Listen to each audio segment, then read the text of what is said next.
brain surgery is very serious. I met a woman yesterday, actually. So she had to have a brain surgery, and they told her that it could affect her memory, and that was scary. So for 28 years, she's an excellent violinist, an outstanding violinist, but for 28 years she did not touch her violin because of a tragedy that happened in her family. And after the surgery, she was really concerned about her memory. So she picked up the violin and said, if I can remember this, I'll keep my memory sharp. And she started playing violin again.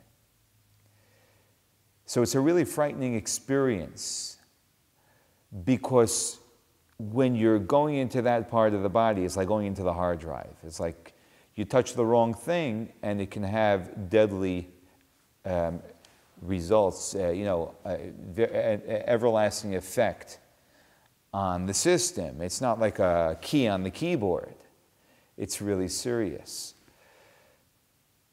And so if I had to describe the holiday of Rosh Hashanah, I would describe it as brain surgery. In fact, if you ever thought about it, that's really why it's called Rosh Hashanah. Rosh meaning the head of the year. It's not called the beginning of the year. It's called the head of the year. Because Rosh Hashanah is a day in which we enter into the brain of the year. What happens on Rosh Hashanah doesn't stay in Rosh Hashanah. What happens in Rosh Hashanah actually affects the entire year.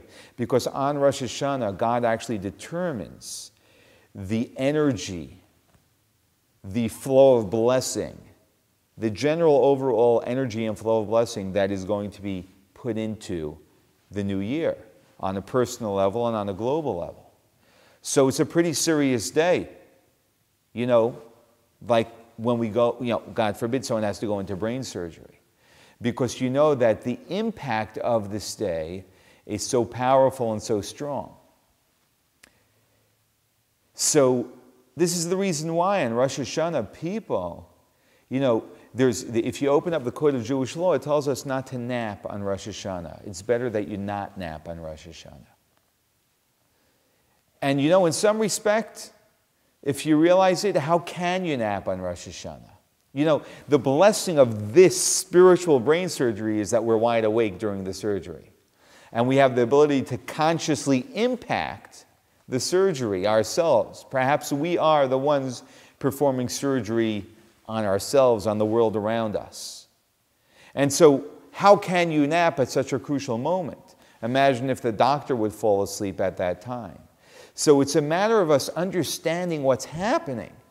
And suddenly our response to the day is completely different. I mean, this is the reason why people, spend every free moment on Rosh Hashanah reciting Psalms, praying to God. Imagine if you had the ear of a king who you needed to lobby, or a president that you needed to lobby for some cause. And you had the afternoon with them. You had their ear, their undivided attention. And so after you spill out your case for a half hour, you just walk off. Wait, you got 3 more hours with them. You're going to use it in every creative way possible to have an impact. And this is actually the gift that Rosh Hashanah gives us, that God gives us. God says, here's the brain. Play with it. Do what you need to. Express yourselves. Communicate. And that's going to determine the energy and the flow that's going to hit the world this year. So there are so many things that we do to have a universal impact, change the world. But that deeper dimension, the spiritual dimension, that dimension that actually controls and directly impacts what we see physically, that's what we touch on Rosh Hashanah. And so we can have a universal impact by making these 2 days very powerful and very meaningful. Don't squander them.